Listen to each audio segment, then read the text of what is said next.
Welcome back. This is part one of PF terminology, and we'll be talking about tournament information or those vocabulary words you need to help you navigate what's going on outside of round. This is really necessary to understand because many words used in a tournament setting are applicable to other subjects such as sports. However, some are unique to the activity, and differentiating that is really critical to being able to understand what's going on. So firstly, in terms of target tournament organization, Tab Room, the website that coordinates most tournaments, is where you can find all the information about the location of your rounds, results, and the ballots from your judges. This is a platform that the majority of tournaments are going to operate on. There are a few others, or if you're at a local, this might be done all by hand and not on a website.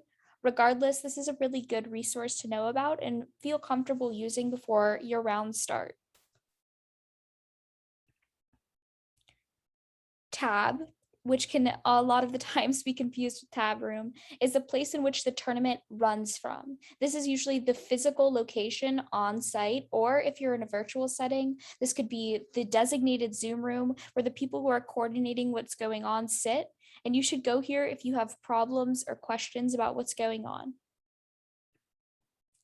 In terms of round information, pairings are who will be debating against who in a given round. These are either released online on a site like Tab Room, or they could be posted on a wall on a piece of paper at the site of the tournament. And you should usually receive a notification about this being posted, specifically if you are using Tab Room.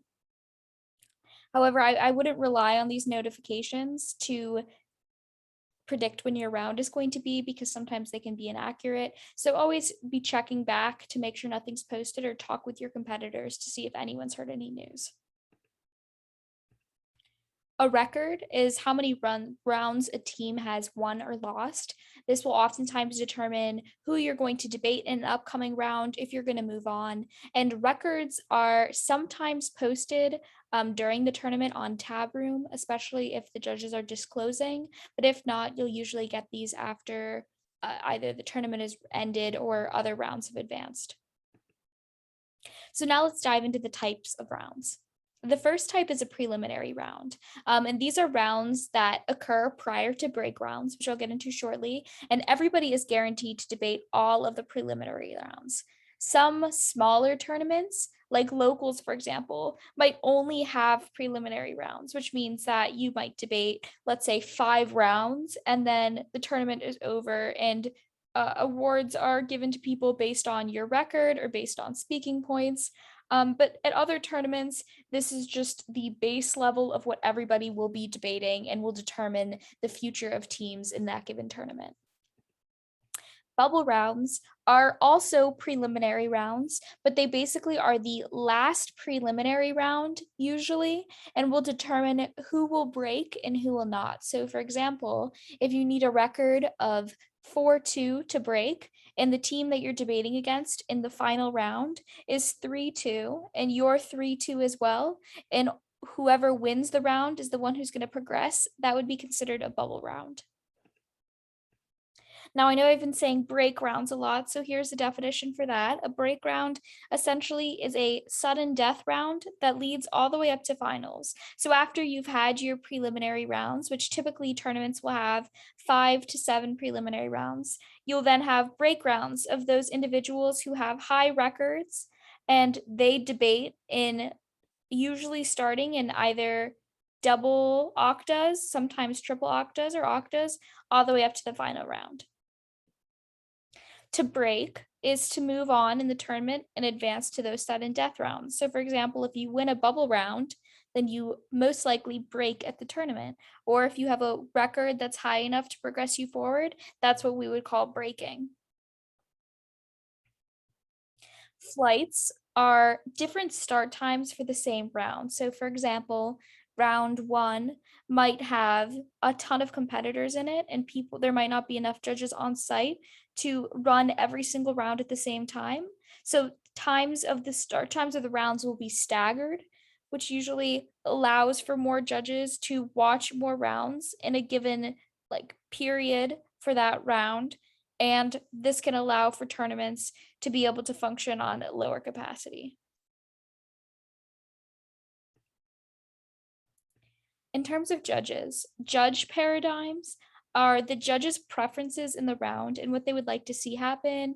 Or it's basically going to be a long document or like piece of paper that has an explanation of what they prefer. For example, if they want you to talk slower, if they want you to talk faster, if they want something extended in a certain speech or a framework to be read, for example, then they'll say this here. Usually these can be found on Tab Room, but again, if your tournament's not using Tab Room, then I would recommend either asking somebody or just asking your judge in person what their preferences are.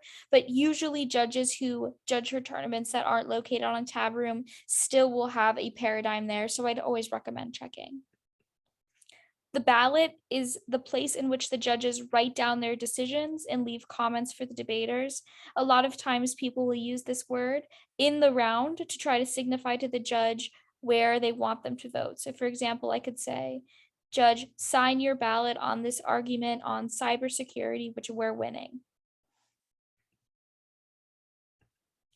RFD, or the reason for decision, is the reason as to why the judge made their decision a certain way. These can be found on the ballot, especially if they write comments.